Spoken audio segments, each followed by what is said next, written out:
चलिए बढ़ते आगे। भारतीय सुरक्षा एजेंसियां खालिस्तान समर्थकों के खिलाफ अभियान में जुटी हुई हैं।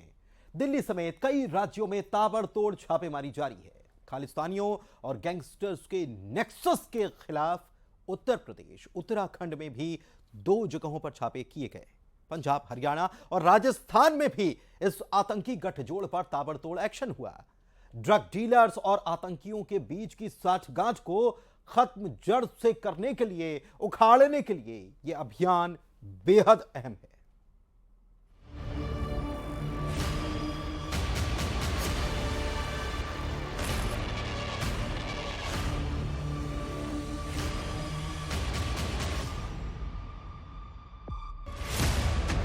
खालिस्तानी समर्थकों पर शिकंजा और कसने लगा है। खालिस्तानियों के मददगारों पर नेशनल इन्वेस्टिगेटिव एजेंसी ने ताबड़तोड़ छापेमारी की है।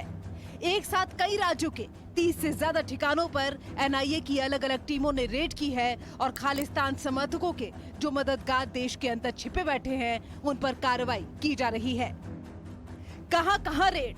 उत्तर प्रदेश 1 ठिकाने पर रेड, उत्तराखंड 2 जगहों पर छापेमारी, पंजाब 30 जगहों पर छापा, हरियाणा 4 ठिकानों पर रेड, दिल्ली 1 ठिकाने पर छापा, राजस्थान 13 लोकेशन पर रेड।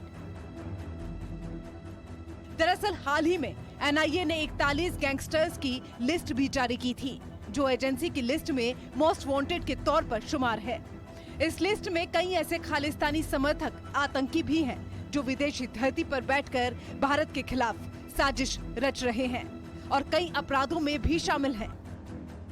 ऐसे ही आतंकियों को आर्थिक तौर पर मदद देने वालों, शरण देने वालों और मनी लॉन्ड्रिंग के जरिए उनके काले पैसे को सफेद करने वालों पर एनआईए ने शिकंजा कसा है।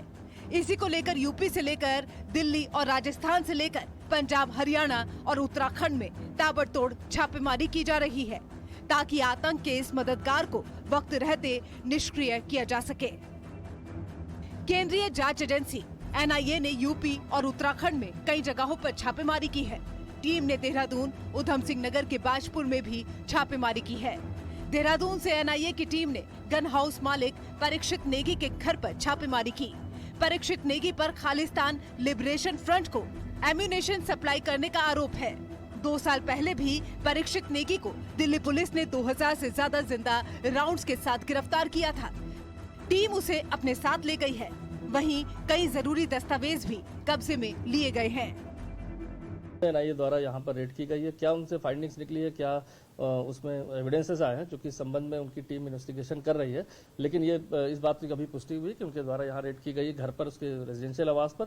साथ ही साथ एक शॉप भी है नगर निगम के पास, जहाँ पर भी सर्च के लिए टीम गई हुई है। वहीं इसके साथ ही उधम सिंह नगर के बाजपुर में आसिम गन हाउस के मालिक शकील अहमद के घर और दुकानों में एनआईए की छापेमारी हुई है। शकील अहमद पर खालिस्तानी आतंकियों को असलाह देने का आरोप है। नाभा जेल ब्रेक में शामिल बदमाशों को हथियार सप्लाई का भी आरोप है। बताया जा रहा है कि कुछ खालिस्तानी आतंकियों के पास से जो गोलियां बरामद हुई हैं, वो शकील अहमद के गन हाउस से ही बेची गई थी, जिसको लेकर आसिम गन हाउस से जुड़े लोगों से एनआईए की टीम पूछताछ कर रही है। परीक्षित नेगी हैं, इनको दिल्ली पुलिस ने 2 साल पहले दिल्ली में अरेस्ट किया था और इनसे करीब 2000 से ज़्यादा गोलियां बरामद हुई थी। इसी क्रम में ये भी देखा जा रहा है कि जो परीक्षित नेगी है, ये कहीं ना कहीं जो खालिस्तानी समर्थक हैं उनको गोलियां भेजते थे। तो पुलिस की टीम यहाँ पहुंची थी। आप देख सकते हैं कि जो एनआईए की टीम है उनको यहाँ से लेके जा चुकी है। एनआईए की ताबड़तोड़ छापेमारी से साफ है कि न सिर्फ विदेशी धरती पर सक्रिय आतंकियों पर शिकंजा कसा जा रहा है, बल्कि इन खालिस्तानियों के देश में छिपे समर्थकों पर भी एक्शन लिया जा रहा है। मंशा साफ है, देश के दुश्मनों पर कमर तोड़ कार्रवाई। Bureau report, news 18। एमपी में चुनाव की तैयारियों के बीच पुलिस एक्शन में है। हथियारों के कारोबार पर लगातार शिकंजा कसा जा रहा है। प्रदेश के अलग अलग जिलों से हथियारों का जखीरा बरामद हो रहा है।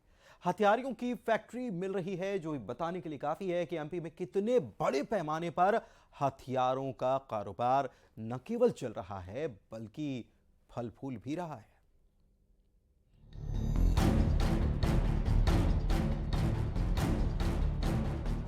दहशत का कारोबार, हथियार ही हथियार, एमपी में चुनाव की तेज होती तैयारियों के बीच पुलिस हथियारों के कारोबार पर लगातार शिकंजा कस रही है। प्रदेश भर से हथियारों के जखीरे बरामद किए जा रहे हैं। धार की ये तस्वीरें देखिए। यहाँ पुलिस ने अवैध हथियारों के खिलाफ बड़ी कार्रवाई की है।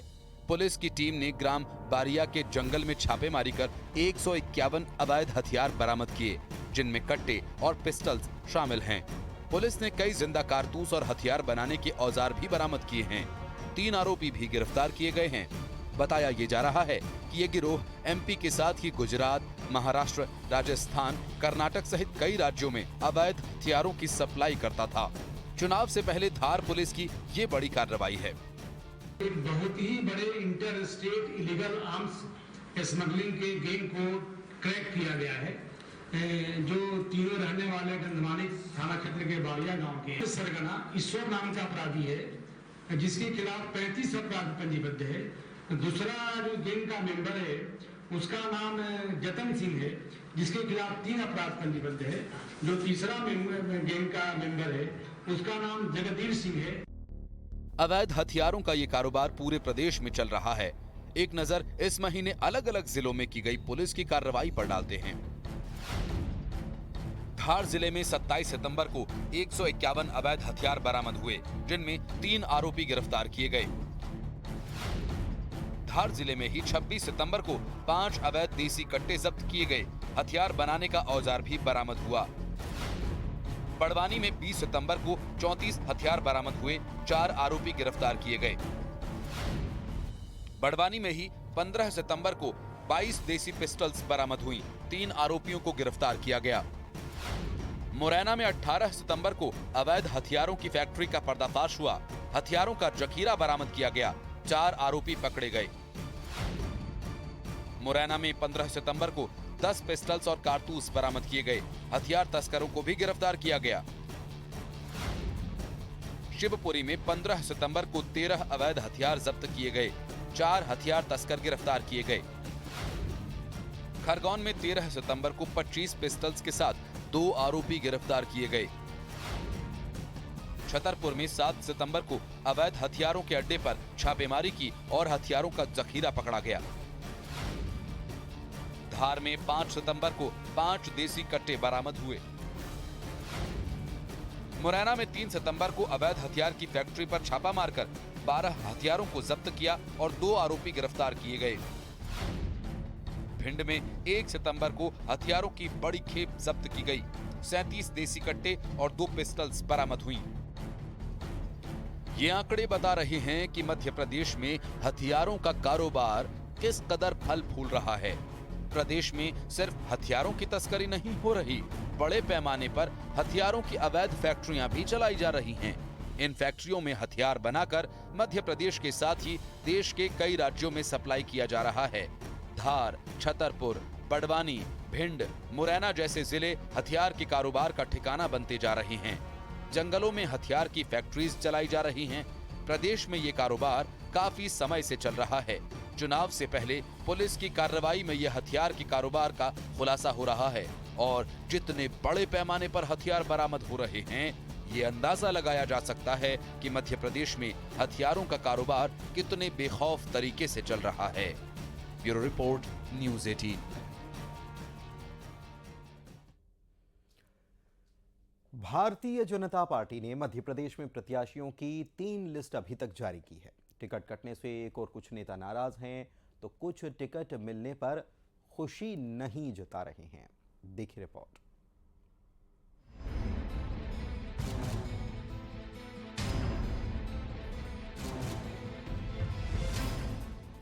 मध्य प्रदेश में बीजेपी की दूसरी लिस्ट ने सियासत के पंडितों को भी चौंका दिया था। बीजेपी ने केंद्रीय मंत्रियों के साथ ही सांसदों को भी विधानसभा के सियासी रण में ताकत दिखाने के लिए उतार दिया है। लिस्ट में मौजूदा विधायकों के टिकट कट गए हैं, तो वहीं कुछ ऐसे भी हैं जो टिकट न मिलने पर नाराजगी जता रहे हैं। सीधी विधायक केदारनाथ शुक्ला ने तो टिकट न मिलने पर इसे षड्यंत्र तक करार दे दिया। लोग अपना अपना अर्थ लगा रहे हैं जी, पर सीधी की घटना से तो ऐसा लग रहा है कि बीजेपी स्वयं बाकोभर दे रही है लोगों को जी। सीधी में जिस तरीके से टिकट दिया तो आप सब लोग जानते हैं कि उसका रिजल्ट क्या होना है। मेरी लड़ने की इच्छा ही नहीं। उधर बीजेपी के महासचिव कैलाश विजयवर्गीय, जिन्हें इंदौर 1 से टिकट दिया गया है, कैलाश विजयवर्गीय ने स्वीकार किया कि वो इससे खुश नहीं हैं।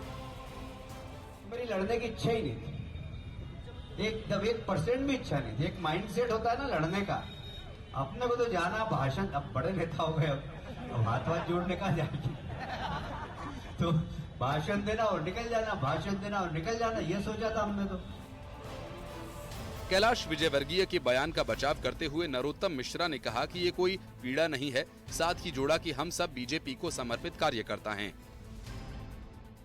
इसमें दुख नहीं कह सकते आप, उन्होंने टिकट मांगा नहीं था, इसलिए बात कर रहे हैं, समर्पित कार्यकर्ता हैं हम सब साथ के हैं। हम एक साथ 90 में एमएलए बने थे हम लोग, और इसलिए कैलाश जी जो कह रहे हैं वो विषय दूसरा है। हमें तो पार्टी जहाँ काम देती है वहाँ खड़े हो जाते हैं, पार्टी की इच्छा से चलते हैं, हमारी अपनी इच्छाएं थोड़ी होती हैं। पीड़ा मत कहो उसे यार, विषय कहो। पार्टी विद डिफरेंस ने कैंडिडेट्स की दूसरी लिस्ट से ये तो जता ही दिया कि वो चुनावों में कुछ अलग कर रही है, लेकिन इससे जो अंदर खाने डिफरेंसेस उठ रहे हैं उस पर भी जल्द काबू पाना होगा।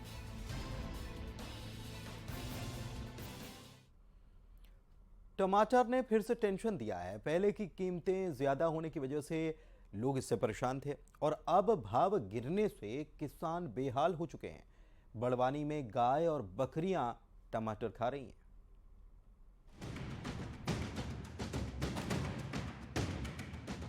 जरा याद कीजिए आज से चंद दिनों पहले मंडियों का हाल। टमाटर ने किस कदर कर रखा था बेहाल। कीमतों में आया था ऐसा उछाल कि बड़े बड़ों ने टमाटर से कर ली थी तौबा। कहीं 150 तो कहीं 200 रुपए पर नखरे दिखा रहा था टमाटर। टमाटर को तिजोरी में रखने की नौबत जैसी आ गई थी। लेकिन कहते हैं ना, जो ऊपर जाता है उसका नीचे आना भी तय है। टमाटर के साथ भी कुछ ऐसा ही हुआ। बड़वानी की यह तस्वीर टमाटर के अर्श से फर्श तक की कहानी बयां कर रही है। देखिए जरा, थोड़े दिन पहले तक दुकानों में जिस टमाटर की शान दिखा करती थी, वो टमाटर आज कूड़े का ढेर बन चुका है। जिन टमाटरों के लिए इंसान तरस रहे थे, वो आज गाय बकरियों का चारा बन गया। बड़वानी में 200 रुपए किलो बिकने वाला टमाटर 2 रुपए किलो बिकने लगा है। टमाटर के रेट में आई ये कमी आम लोगों के लिए अच्छी खबर भले ही हो सकती है, लेकिन किसान तो परेशान हैं। खेती की लागत तक नहीं निकल पा रही। टमाटर का भाव इतना कम हो गया कि मंडियों तक पहुंचना महंगा पड़ रहा है। ऐसे में किसान अब टमाटर फेंकने को मजबूर हैं, गाय बकरियों को खिला रहे हैं। एमपी में सूखे के बाद भारी बारिश से किसान पहले से ही परेशान थे और अब टमाटर ने किसानों की कमर तोड़कर रख दी है। टमाटर पहले कीमतों में ज्यादा होने की वजह से टेंशन दे रहा था और अब भाव गिरने की वजह से किसान चिंता में है। Bureau report, news 18। और आइए अब आपको लेकर चलते हैं जबलपुर। संस्कार धानी से कहा जाता, न्याय धानी कहा जाता है, लेकिन जबलपुर की पहचान एक और चीज से है। यहाँ पोहे का दरअसल एक ऐसा रेस्टोरेंट है जहां पर पोहे का स्वाद तो अनूठा मिलता ही है, रेस्टोरेंट के कर्मचारी भी बेहद ही खास हैं। देखिए जरा। पोहे का स्वाद तो आपने खूब चखा ही होगा, कई रेस्टोरेंट्स में भी गए होंगे, लेकिन कभी वक्त मिले तो जबलपुर के इस रेस्टोरेंट में जरूर जाइए। यहां जायकेदार पोहा तो मिलता ही है, संघर्ष से सफलता की कहानी भी नजर आती है। जहां चाह वहां राह की मिसाल भी नजर आती है। ये रेस्टोरेंट बेहद खास है। प्रदेश में या कहें देश में अपनी तरह का इकलौता। इस रेस्टोरेंट को खास बनाते हैं यहां के कर्मचारी। यहां लजीज व्यंजनों का ऑर्डर जुबान से नहीं, इशारों से दिया जाता है। यहां काम करने वाले कुक से लेकर वेटर तक सभी दिव्यांग हैं। ये बोल या सुन नहीं सकते, लेकिन इनके हाथों में जादू है और इरादों में दम है। रेस्टोरेंट में ऐसे कर्मचारियों को क्यों रखा गया, इसकी कहानी भी दिलचस्प है। इस रेस्टोरेंट के संचालक अक्षय सोनी के माता पिता भी मूक बधिर थे। ऐसे में जब इन्होंने अपने परिचितों के साथ मिलकर रेस्टोरेंट खोलने का फैसला किया तो इसमें सभी कर्मचारी मूक बधिर रखे गए। यह रेस्टोरेंट इशारों इशारों में होने वाली बातों के लिए चर्चित रहा है। और अब बात पोहे की। कर्मचारियों की तरह ही इस रेस्टोरेंट में मिलने वाला पोहा भी बेहद खास है। यहां 15 तरह के पोहे सर्व किए जाते हैं। पोहे की इतनी वैरायटी लोगों को यहां बरबस ही खींच लाती है। पवन पटेल, न्यूज़ 18, जबलपुर।